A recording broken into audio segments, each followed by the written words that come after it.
সবুজ ছাদ বাগান সোসাইটির মাধ্যমে যখন স্কুল ভিত্তিক প্রোগ্রাম করি, তখন একটা প্রস্তুতি থাকে।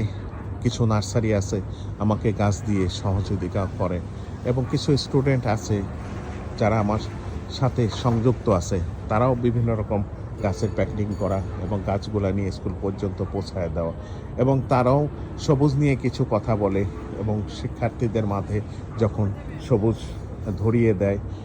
হয়তোবা ছাত্ররা হয়তো কখনো এরকম প্রোগ্রাম দেখে নাই স্কুলে। বিভিন্ন রকম প্রোগ্রাম স্কুলে হয়ে থাকে, সাংস্কৃতিক প্রোগ্রাম,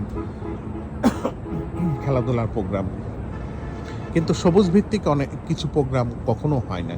যখনই আমি করি তখন তারা, শিক্ষকরাও অনেক আনন্দিত হয় যে এরকম প্রোগ্রাম করে নাই কেউ, কিন্তু উনি করছে।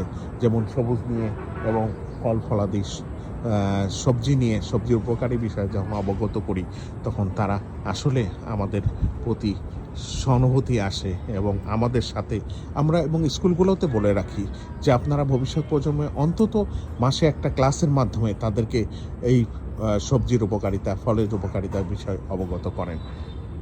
ধন্যবাদ।